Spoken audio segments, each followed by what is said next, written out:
अस्सलाम वालेकुम स्टूडेंट्स, मैं रमीद अली आपका biology teacher. Welcome to GS academy YouTube channel.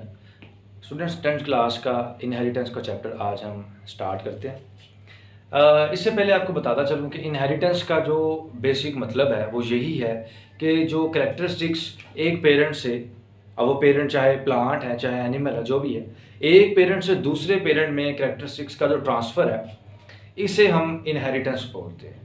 अब इस ट्रांसफ़र में जो डिफरेंट कैरेक्टरिस्टिक्स ट्रांसफ़र होती हैं एक पेरेंट से दूसरे पेरेंट में, उस कैरेक्टरिस्टिक को हम ट्रेट का नाम देंगे।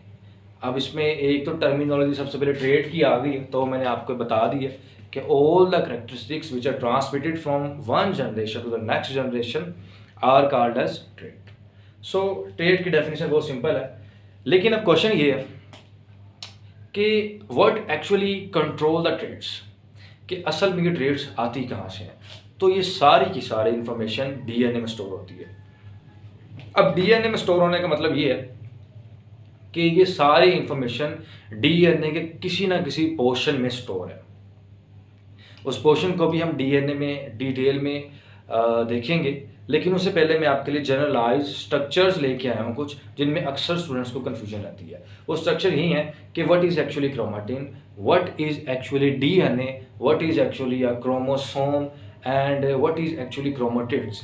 सो ये बेसिक टर्मिनोलॉजीज आज हम डिस्कस करते हैं। So let's have start from the very basic points. तो स्टूडेंट सबसे पहले एक डीएनए, ये डीएनए एक प्रोटीन के साथ मिलता है। उस प्रोटीन को हम हिस्टोन प्रोटीन बोलते हैं। सो यहाँ पे नीचे मैं लिखता भी जाऊंगा डीएनए प्लस हिस्टोन। डीएनए इस हिस्टोन प्रोटीन के ऊपर क्वाइल करता है यूं, और फिर कुछ डीएनए खाली बच जाता है। फिर नेक्स्ट हिस्टोन प्रोटीन, इसके ऊपर क्वाइलिंग, और इसी तरह ये स्ट्रक्चर चलता है। ये कुछ इसी तरह का स्ट्रक्चर लगता है जैसे एक बीड्स के अंदर एक स्ट्रिंग गुजारा हो, एक बिल्कुल तस्बीह की तरह की एग्जांपल लगती है। इसलिए आप देखिए कि डीएनए प्लस हिस्टोन प्रोटीन। अब ये जो स्ट्रक्चर आपको नजर आ रहा है स्टूडेंट, इस स्ट्रक्चर को हम बोलते हैं न्यूक्लियोसोम। इस स्ट्रक्चर को बोलेंगे हम न्यूक्लियोसोम। अब फर्दर मूव करते हैं। ये जो न्यूक्लियोसोमिक स्ट्रक्चर है ये फर्दर क्वाइलिंग स्टार्ट करता है। ये फर्दर जब क्वाइल करेगा तो ये कॉम्प्लेक्स होता जाएगा। ऐसे ये इस तरह का क्वाइल हो कि कुछ एक कॉम्प्लेक्स सा बिल्कुल धागे की तरह का स्ट्रक्चर डेवलप हो जाएगा। अब मैं यहाँ पे लिख देता हूँ कि ये nucleosome, this is actually coiling. Coiling होने के बाद ये जो स्ट्रक्चर डेवलप हुआ है इसे हम बोलेंगे कि ये क्रोमेटिन है। This is actually chromatin.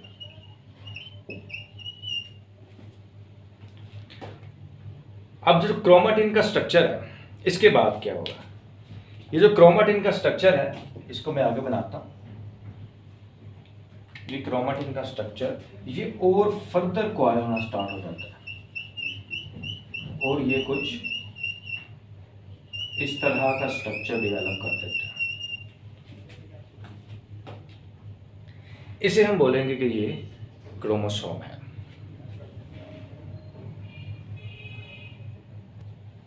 अब ये क्रोमोसोम है, इसमें अब आप बात गौर करें कि क्रोमेटिन ये फर्दर क्वाइल हुआ है और ज्यादा क्वाइल हो गए, और अब ये जो स्ट्रक्चर डेवलप हुआ है इसे हम बोलेंगे that is actually a chromosome. अब क्वेश्चन ये है कि स्टूडेंट्स ने क्रोमोसोम तो इस तरह का भी पढ़ा होता है, लेकिन अब मैं बोल रहा हूं कि ये इस तरह का क्रोमोसोम है। So actually this both are chromosomes. So chromosome को पहचानने का एक बहुत आसान सा तरीका है दैट नंबर ऑफ सेंट्रोमेयर, ये दरमियान में आपको कंस्ट्रिक्शन एक झुकी हुई या एक बिल्कुल पैक हुई सरफेस नजर आ रही है, इसे हम सेंट्रोमेयर बोलते हैं। So number of centromere is actually number of chromosome. आपको जितनी सेंट्रोमियर्स नजर आएंगी इसका मतलब है वो उतने ही क्रोमोसोम्स है। यहाँ पे आपको एक सेंट्रोमियर नजर आई है, इसका मतलब ये एक ही क्रोमोसोम है। यहाँ पे आपको एक सेंट्रोमियर, ये एक एक क्रोमोसोम ही है। भाई ये नीचे जो लिखा है इसको दोबारा ऊपर करके लिख देता हूँ ताकि आपको क्लियर हो जाए। चलो मैंने लिखा है number of centromere is equal to number of chromosomes. So the whole story is very simple that DNA plus histone protein goes to nucleosome, and nucleosome goes on coiling and form a chromatin material, and chromatin further coil to form a chromosome. Now ये तमाम structure कहाँ कहाँ पे और कब कब present होते हैं ये मैं आपको बता देता हूँ।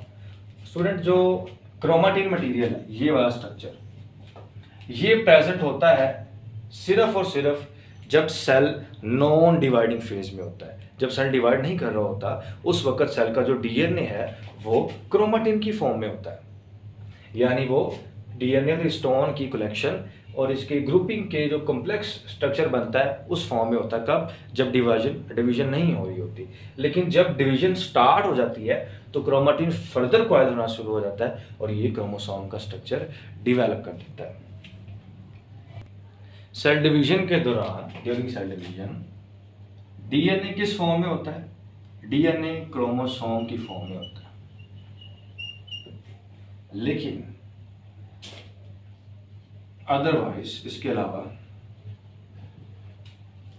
डीएनए हमेशा क्रोमाटिन की फॉर्म में होता है। अच्छा, आप बात नोट कीजिए, इस न्यूक्लियोसोम के स्ट्रक्चर में ये कुछ पोर्शन पे हिस्टोन प्रोटीन नहीं अटैच। अब जिन पोर्शन पे हिस्टोन प्रोटीन नहीं अटैच उन पोर्शन को भी हम क्रोमाटिन तो बोलेंगे लेकिन उनको हम हेट्रोक्रोमाटिन बोलेंगे, और जिन पे अटैच है न्यूक्लियोसोम में यूक्रोमाटिन बोलेंगे सिंपली। इसके बाद स्टूडेंट, अब ये सारी की सारी जो डिटेल मैंने आपसे डिस्कस की है ये सारी हम इस चैप्टर में देखेंगे। तो स्टार्ट में हम ये देखेंगे कि what is actually a DNA molecule. So let's discuss the DNA molecule. Students, DNA की फुल फॉर्म जो है, डीएनए की फुल फॉर्म है D oxy ribo nucleic acid. अब डीएनए की जो एक्चुअल डिटेल है वो तो काफ़ी ज़्यादा है, लेकिन आपकी बुक जो है वो जो डिस्कस करती है मैं वो यहाँ पे बताता हूँ आपको। सो 1953 में जेम्स वाटसन और फ्रेडरिक क्रिक ने डीएनए का एक मॉडल पेश किया जिसे डीएनए डबल हेलिक्स मॉडल भी बोलते हैं और इसे सिंपल डीएनए का मॉडल भी बोलते हैं, और वाटसन और क्रिक मॉडल के नाम से भी इसे पहचानते हैं लोग। सो मैं आपको इसके बारे में बताता हूँ। सबसे पहले आपको ये पता होना चाहिए deoxy ribo nucleic acid is the actual name of DNA. DNA बच्चे जो बना होता है ना वो पॉलीपेप्टाइड्स से बना होता है।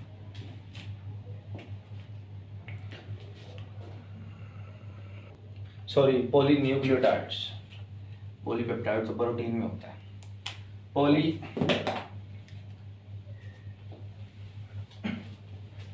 Polynucleotides. So DNA is actually made up of polynucleotides. Students, nucleotide एक टर्म है, इसको मैं बताता हूँ आपको न्यूक्लियोटाइड क्या होता है। सो सबसे पहले तो आपके पास एक शुगर होनी चाहिए, 5 कार्बन की शुगर, उसको भी बना लें। शुगर के एक एंड पे हमारे पास एक बेस होती है और एक एंड पे हमारे पास फॉस्फेट ग्रुप होता है। इस होल स्ट्रक्चर को, जिसमें 3 कंपोनेंट्स हैं, एक शुगर है, एक बेस है, एक फॉस्फेट है, इसे हम बोलेंगे कि ये एक न्यूक्लियोटाइड है। इस तरह के काफ़ी ज़्यादा न्यूक्लियोटाइड्स डीएनए में होते हैं, इसीलिए डीएनए को पॉलीन्यूक्लियोटाइडिक चेन बोलते हैं। सो एक पॉलीन्यूक्लियोटाइड की चेन इस तरफ एक पॉलीन्यूक्लियोटाइड्स की चेन इस तरफ. So DNA is actually a double chain of polynucleotides, और ऊपर से ये न्यूक्लियोटाइड की चेन ये रिवर्स ऑर्डर में होती है. अगर यहाँ पे ये न्यूक्लियोटाइड्स की चेन इस तरह आ रही है कि फॉस्फेट और जो नाइट्रोजनस बेस है इनकी डायरेक्शन अपवर्ड है, तो दूसरी चेन में ये दोनों की डायरेक्शन डाउनवर्ड होगी और इस शुगर की डायरेक्शन भी डाउनवर्ड होगी. एक चेन ऊपर की तरफ मूव करेगी, दूसरी उसके रिवर्स मूव करेगी. इसे बोलते हैं कि ये चेन्स आपस में एंटी पैरेलल है. सो डीएनए की जो बोथ स्ट्रैंड्स हैं वो आपस में एंटी पैरेलल हैं और ये हेलिक्स की फॉर्म में है. यानी इनको अगर दोनों चेन्स को, लेट्स सपोज ये दो चेन्स हैं, इनको पकड़ के अगर यूं ट्विस्ट कर दिया जाए, एक चेन को क्लॉकवाइज घुमाएं और नीचे से एंटी क्लॉकवाइज घुमाएं, तो ये बन जाएगा हमारे पास हेलिक्स. क्योंकि दोनों चेन्स को हेलिक्स कर दिया तो डबल हेलिक्स हो गया ये. सो बोथ सेटिस्फैक्टरी टर्म हमें याद रखनी है. एक ये है कि ये तो एक चेन है न्यूक्लियोटाइड की, दो चेन, दो स्ट्रैंड. उसके बाद ये एंटी पैरेलल अटैच है. थर्ड ये है कि ये डबल हेलिक्स की फॉर्म में कॉइल किए हुए हैं आपस में. इसके बाद जो इम्पोर्टेंट टर्म और है कि यहाँ भी एक इसी तरह का न्यूक्लियोटाइड होगा, यहाँ भी nucleotide nucleotide nucleotide nucleotide nucleotide. अब इनकी बेसिस के दरमियान कुछ बॉन्डिंग होती है, इनकी बेसिस के दरमियान कुछ बॉन्डिंग होती है और वो हाइड्रोजन बॉन्डिंग होती है.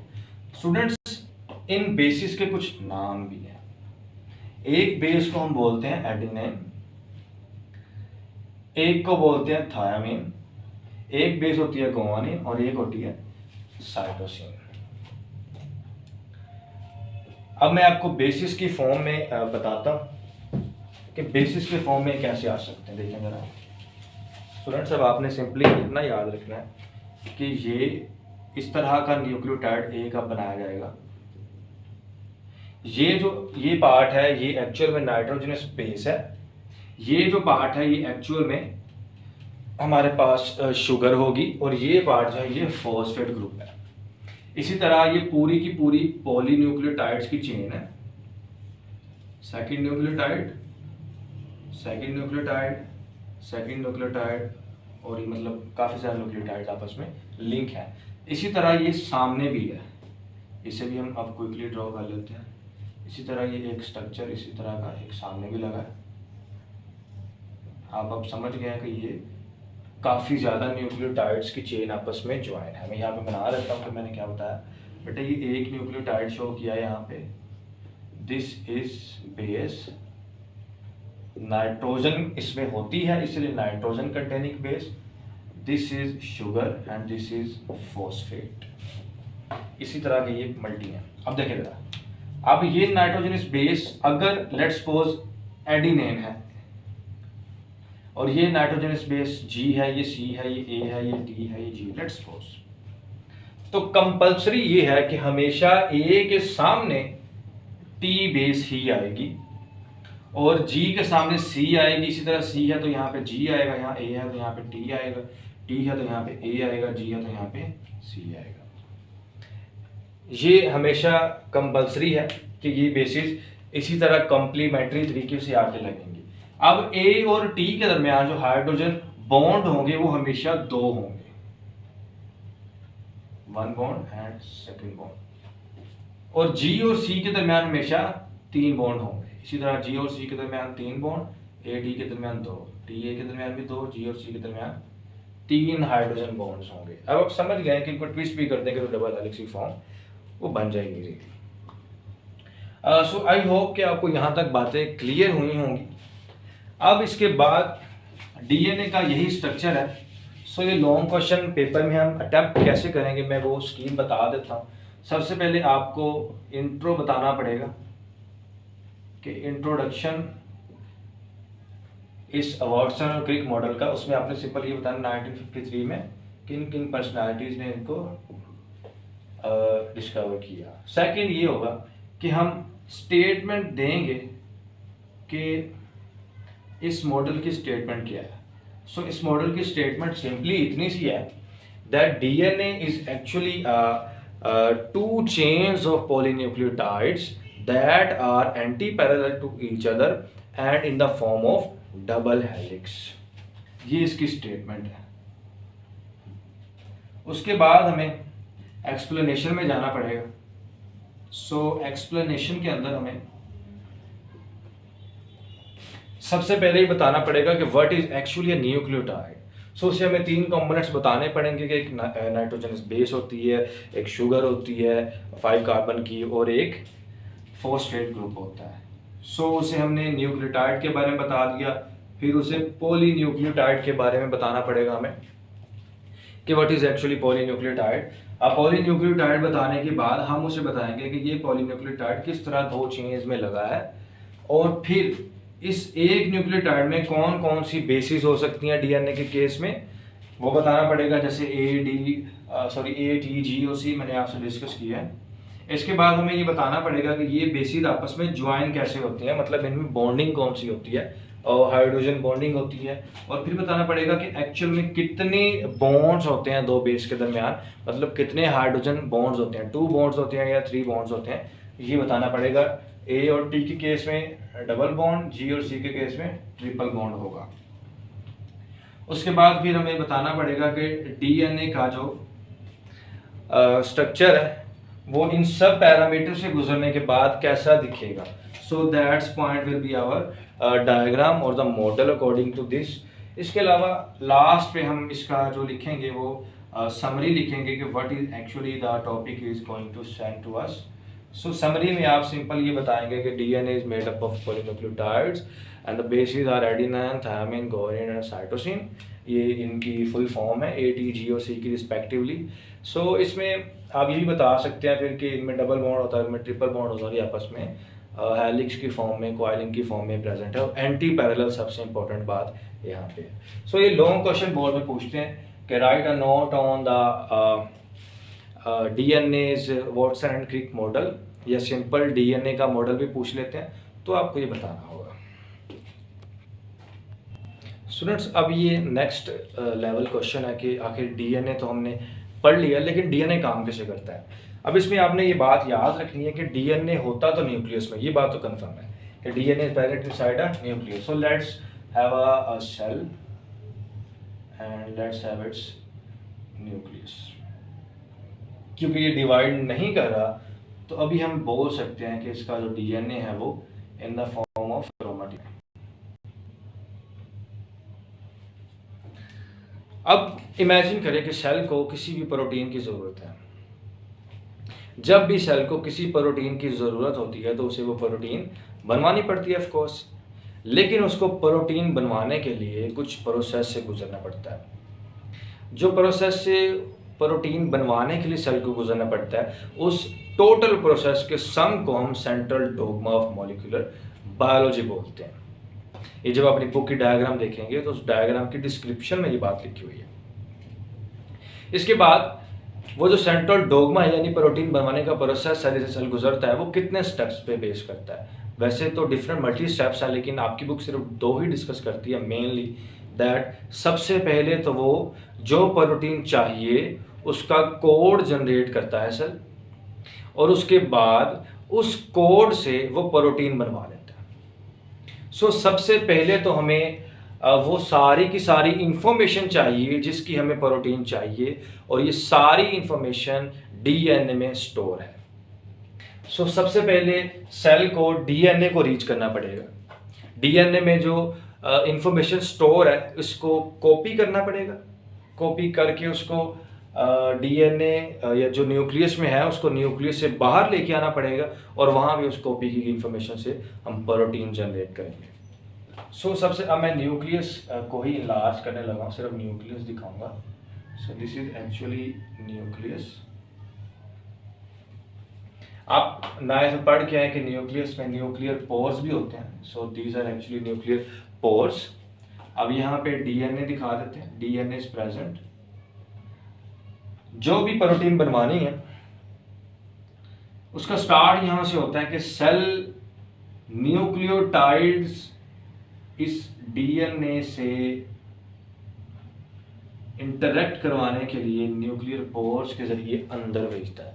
सो न्यूक्लियोटाइड्स एक्चुअली डीएनए से इंटरेक्ट करते हैं और ये न्यूक्लियर पोर्स के जरिए डीएनए के अंदर एंटर हो जाते हैं। अब जब डीएनए के अंदर एंटर होंगे स्टूडेंट्स, तो कुछ इस तरह होगा कि ये डीएनए का एक पार्ट है, लेट्स सपोज इस पार्ट की प्रोटीन बनवानी है, तो ये डीएनए कुछ इस तरह होगा, खोलने के बाद पूरा बना देते हैं।